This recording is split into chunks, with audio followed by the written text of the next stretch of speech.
So this is Ted Flood of Golden Skate, and I'm thrilled to be joined today by Shae-Lynn Bourne. Thank you.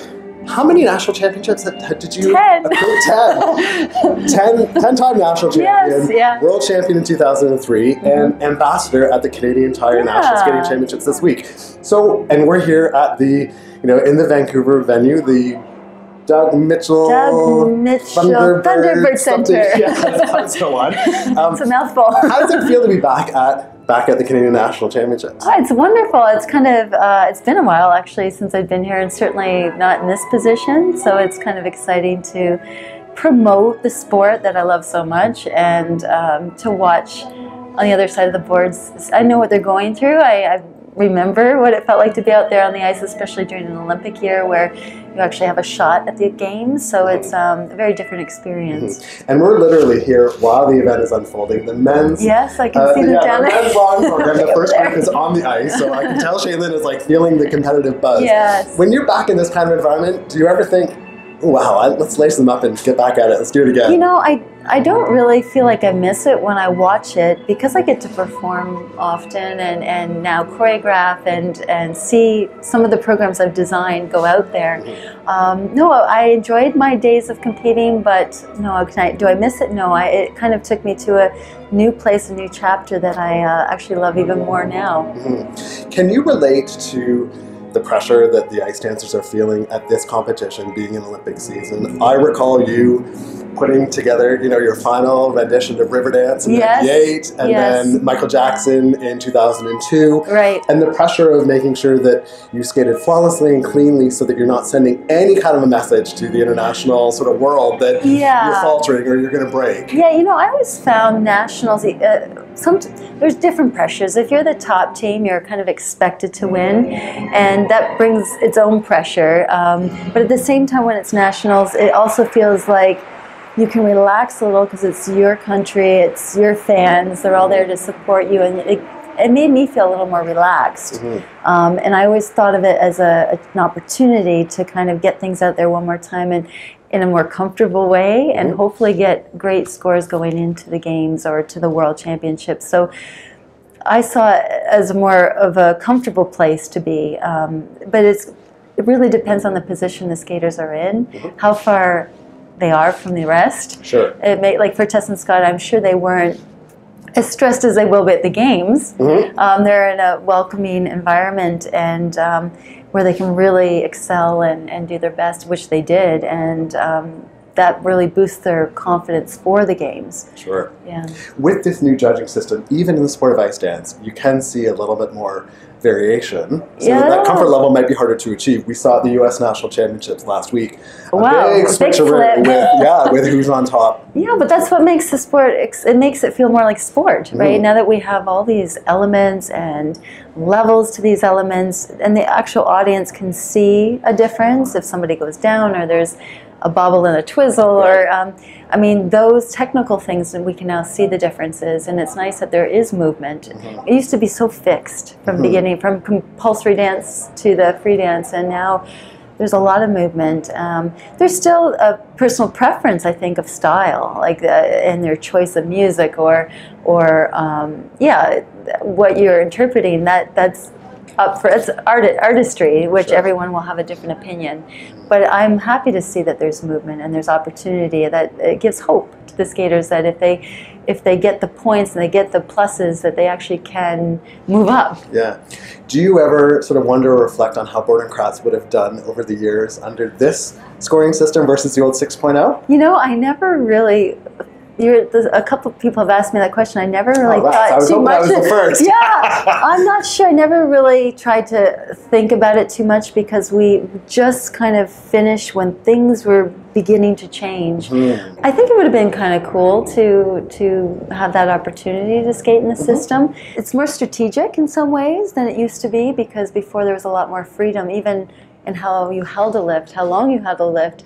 Some things that I miss about the old, the freedom, but I certainly like that it's now more of a balance between the artistry and the athleticism of the skaters. And when you say you were sort of coming away from the sport at the time that the new system was put in, would you say though that you were part of maybe kicking up a bit of a stink, frankly, in a positive way, to affect this sort of change? And Are you happy with what you've seen the ISU implement today? Yeah, I mean, I do feel like timing-wise, we were part of that change and judging, and I think the whole system has changed due to some unfairness that happened in skating. It certainly is political, and it's just a part of it that was there, and I think this certainly makes it more fair, and I think the skaters deserve that.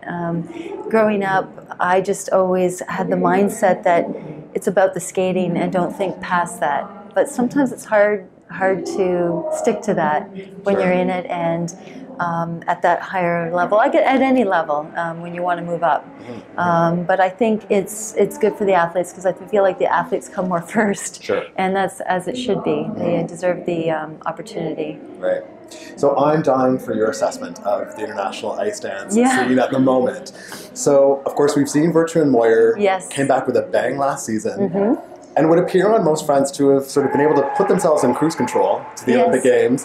And then the French have really turned it up. I mean, they were turning it up anyways, but really sort of took the opportunity to improve from last year and shake out any of those nerves about Virtue and Moyer being in the mix. Yeah, that's true. Give me your assessment of Virtue and Moyer and how you think they are at this point in the season. I think they just continue to grow. They're so versatile, and they always bring something new to the ice and to the people, and I respect that so much. I feel like they were kids when they won, and now they're like adults or something, you know, in the maturity level and what they have to say and what they're expressing. I love the contemporary kind of style that they're doing and the depth of what they're doing, what they're showing. It's really incredible, and I think it's helped the French, of course, because they trained together, and the French were so far ahead, it seems, before they came, that they had now somebody close to them, and that only pushes them. So in a way, Tess and Scott helped them grow too, right? Right, sure. And it's both ways, because I think the French, what's interesting about them, and they bring something also new, something fresh. It's like a new voice, a new language to the ice that's enchanting. It's something, and it's just so great for the sport to have these skaters, dancers pushing it. And like when Torvill and Dean when it was their time, it was something unique that no one did. And those are leaders, people that bring something new. And I think, boy, that Olympics is going to be intense because I love both teams for very different reasons. I wish I could see it live because when you see it on TV, it's cameras following, so you're not getting the exact same impression as what the judges will see that night. And so in a way, I wish I could be a fly on the wall just to see the competition, but I really am in love with both teams. Yeah. Virtue and Moyer this year in their choice of Moulin Rouge. Yes. Which is a bit of a departure for them, where they tend to choose more lesser known or obscure music. Yes. Do you think this is a good choice? Do you think this is a questionable choice? I think they made the right choice. Working with skaters, it's always choosing music that touches you. It's not about pleasing, all the audience. It's about first, what are you going to do? How can you bring on your best? And what do you want to say? That's what artists do. They choose something that they really want, and they're less influenced by what's outside.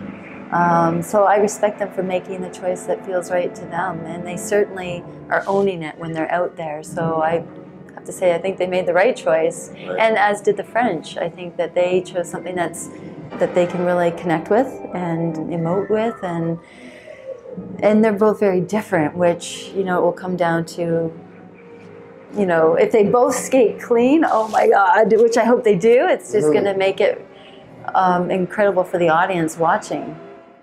So, I mean, on that topic of versatility, do you think there should be a bit of an incentive or some sort of a reward for skaters who really go out of their comfort zone and try and experiment different styles? Given that it is ice dance, and you kind of want to see a bit of pizzazz, a bit of drama. Yes. A bit of, We have the short dance, which is every year a different theme that everyone has to kind of abide by. But in the free, it would be great if there was a certain mark or score or points for originality and being versatile, because you do see some skaters or teams do something a similar theme or style year after year.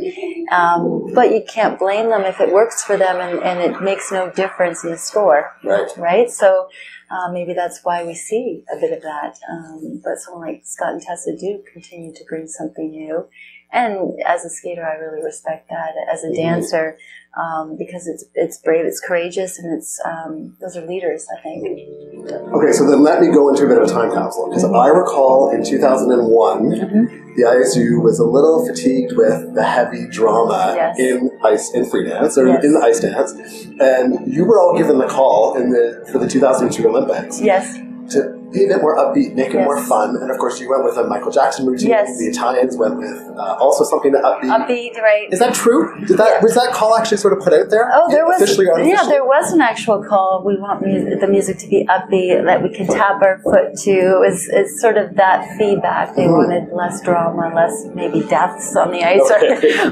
That was ice dance. The ice dance I remember when I started, there was a lot of that. So yeah, I think it did affect the skating, and there was a time period where everyone was trying to do something more happy. That's going to the wrong extreme too, because you don't want anything to just be one thing. You want a variety, and to keep an audience, you want variety. You want there to be a mix so that we can feel all the different emotions and be captivated and entertained. So it seems like now there's a lot more variety, especially with vocal, and there's just a lot more going on. Right.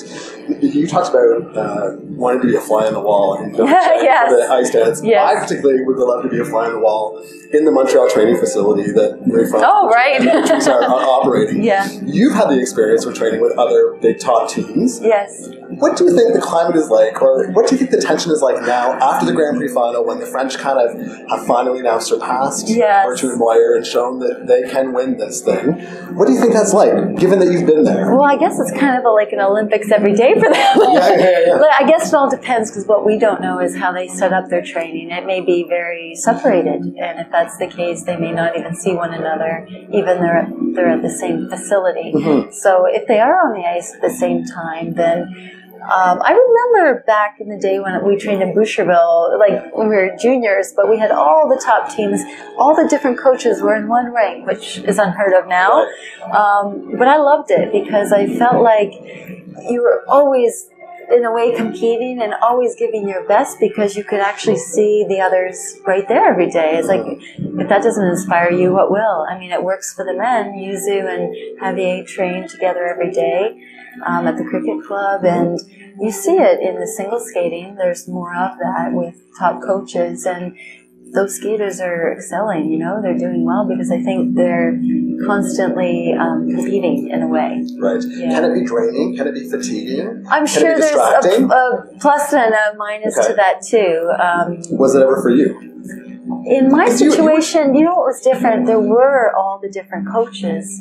So our coaches focused on us. Okay. We weren't sharing it with the other skaters. Gotcha. So I guess that would be it's more a connection with the coach, because your coach is giving the attention, sharing. Yeah. And so I think that would be, honestly, I think that would be difficult, because, well, where's your loyalty, or who you... But truthfully, the coaches probably just want them both to do their best and make them the best that they can be. That's sounds cliche, but I think if you're professional and you're trying to make your skaters succeed, you push them to their limit. Absolutely. So beyond the battle between the French and the Canadians, there seems to be a bit of an open competition for that bronze medal. Yeah. Or at least a little more open now. Yes. After last week's results at Nationals with Hubble and Donahue finally surpassing the Chicoutanis on home soil. That's right. Although they've had a lot of momentum recently. Yes. There's also, of course, Chalk and Bates. There's the Italians. There's Shae-Lynn and Andrew. There's Barbara and Sylvia from Russia. Yes. Do you see the bronze as an open field, or what's your assessment there? I think it's completely open, and Olympics is always an odd event because of the nerves and how people will actually skate. It will come down to those 2 minutes and 50 seconds, and then the 4 minutes of the free dance. And who will rise to the occasion, really? Who's going to not just skate clean, but put out an emotional performance and give their all? Because that's going to be the one that is going to get there, and who's going to basically get a medal. And it could be any of them. You know, you can't make mistakes. There's not. I'm not saying it has to be perfect, but it has to be somewhat flawless in the technical side and full on emotion. Whatever that story is that they're telling, they can't be saving anything. Right. Of those other teams, are there particular standout teams or particular even standout elements that some of them execute where it gives you goosebumps or gets you excited? I really, it's hard to, I can't tell you myself who I would select because I think they all offer, dance is so crazy. It's not like men's or ladies. I feel like they all offer something unique. And the Shivatanis, they're so precise and technically sound skaters, yet they don't have the emotion of like a Caitlin and Andrew that get on the ice and make you want to cry and kind of grab the audience. And then you have Chuck and Bates who bring these incredible elements, certain lifts and tricks that kind of blow you away. There are just so many good teams right now that, which it was never like this in the past. It was always kind of clear who it would be, but now it's really, and it must be exciting for the skaters because they feel like they actually have a chance. They're not just showing up for the competition relaxed, like, well, I'm going to, now there's actually a chance not just for a couple, but for many. And then you have a different panel. You have a different technical panel. You have a different judging panel. And that affects what the end result is going to be, too. I don't know who that panel is going to be, but it plays into, because you can see marks or scores are very different from competition to competition, even with the same program. So that will also be part of what that result's going to be. You were really at the pinnacle around the 98 Olympics. Yes. And then it was like a real journey to get to 2002, which I sort of likened to the Italian team, Capolini and Renate, who, of course, won the Worlds in 2014 and then have really struggled to try and regain that sort of position with all the other improvements of other teams and the return of Richard Moyer. Any sort of insights on the Italians? I think that they've been together so long and they have so much experience, and what I see is they have heart and they want another shot at it, and good for them too. It's not an easy thing to make that commitment, but once you do, you've got to stick to it and give your all. And it's a tricky time. When Tessa and Scott came back, I'm sure the whole ice dance community freaked out because they know how good they are, and it changes that world for everyone. It certainly brings it up. It also makes you rethink and think, well, I really have to raise my game because they're back. And it's meant to be the best of the best. So it's going to be a challenge, but I think they have perseverance, and it's great to see them always giving good performances and having such character, and they just look different than everyone else too. They also stick to something that's more comfortable for them, what I see, but they do that well, and it will certainly give a good show to the audience because it will be different, and they just have to, again, put it out there and without, dance is the type of thing you can't hesitate, you can't be cautious. The ones that always make it, they give it all, as though they'd fall for it. You know what I mean? It has to be that. I know, because I've skated cautious and I've skated free, and I know the difference. And at the end of the day, if they all can put that kind of performance out, I hope they're satisfied with that, even medal or no medal. Right. So a bit of a surprise both at the U.S. Nationals and here at the Canadian Nationals. Oh, yeah. With Chalk Bates winning bronze, and of course, Caitlin and Andrew winning the bronze medal. Do you think that really hinders your chances at Olympics? Do you think they both have enough sort of street cred to still break onto the podium at Olympics? How much impact does this national championship have? It's not great for the confidence. I think that's the worst part. I don't think in the big picture it hurts them as long as it doesn't affect their confidence. Dance is changed so much with this scoring system that I think from one competition to the other, it's shifting, it's changing, and there's still a chance. So I don't, used to be, if you weren't that first team, well, you don't really, it's different now. And our Canadians have a great opportunity, and those Americans do too. They're all very good, but it's kind of shocking, isn't it? Like to see that like for Caitlin and Andrew, they still were second in the free dance today, but you still see the overall result is because of that one mistake that, again, it comes into this scoring system that if you make a mistake, you're leaving points for others to jump in. So hopefully they learn from the experience, get it out of their system, and come out strong, and don't let it hurt the confidence. And same with Chuck and Bates and Shibatanis, because they're great teams, and it's one event out of how many. Sure. And the other thing, it's not the Olympics yet. They need to get to the Olympics, and that's where they need to have that's when they need to really shine and give their ultimate performance. Now you have a particular insight on Caitlin and Andrew because you helped to tweak their free dance when they returned to it. So can you tell about when you got that call or text and what that looked like? Yeah, it was actually, I think it was after one of their first competitions this season, earlier in the season, and I think they had a good free dance, but they weren't feeling like it was the one they wanted to show at the Olympics.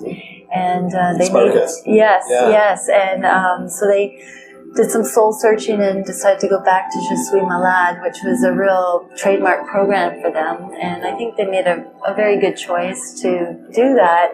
They asked if I would work, since it was something I helped create, and to keep the integrity of that program, and because of all these changes with the levels and the rules and the elements. So yeah, I was happy to help them out, and we had some time together just after that event, and they've been working hard on it ever since.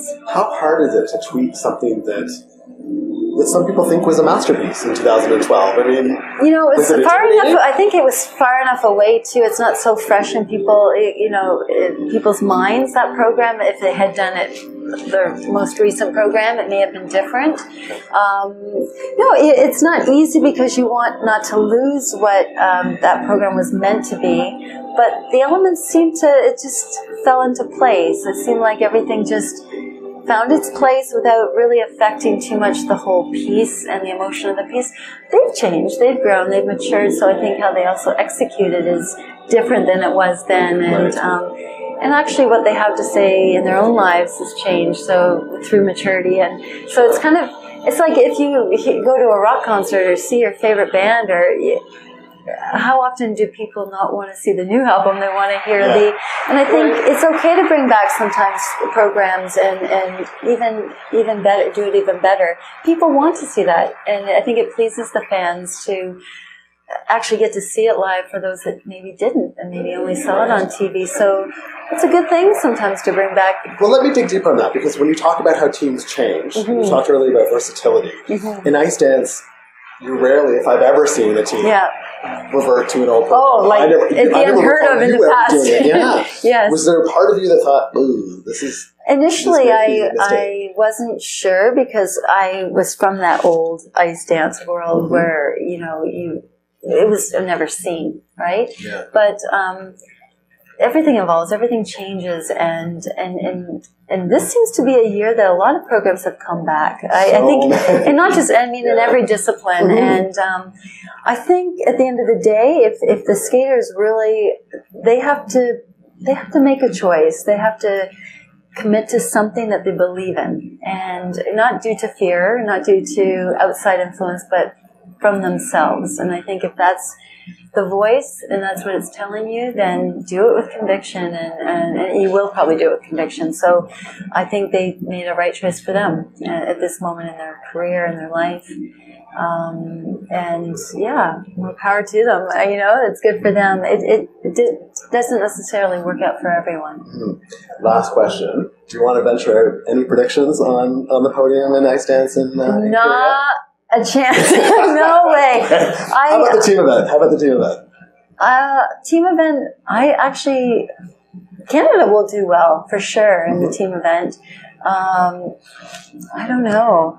I'm not used to that whole team event. I have to say, I'm still bothered that it's at the beginning of the competition. I wish it would be more like speed skating where the relay happens at the end. Right. Because I feel like remembering how it was to compete, you want to give your best for your own individual satisfaction, and you still always have more to give after. Sometimes if you don't skate well, you want to just skate better and go, can I just go there one more time? Yeah. Like us after Nagano, I was like, just let us do the ending one more time. So you still have energy. I just personally wish it was later because I feel like it just would make more sense. It would make for an exciting exhibition. Yeah, absolutely. Like just another yeah. So I wish it was reversed because it's still the individual one I'm most excited to see, and I want the best, and that no energy is taken away from them for that. But I guess it's a warm up too, and a couple ways to look at it. Sure. And the young ones are used to it. They're growing up with this new way. So They seem unfazed by it. yeah, I don't want to make predictions. I just really hope for a good vibe in the venue, and the skaters can really be present. I wish for that for all of them, because what an incredible event it would be if that were to happen. Great. Well, thank you so much for your time. Thank I'll you. let you get back to your ambassador Thank roles you. here at the Canadian International Championships. Really enjoyable to catch up with you, and you'll be watching the Olympics? Oh, absolutely. I'm not going to miss anything. I have a few programs that will be there, so I'm excited to see them. Fair enough. Thanks so much for your time. Thank you.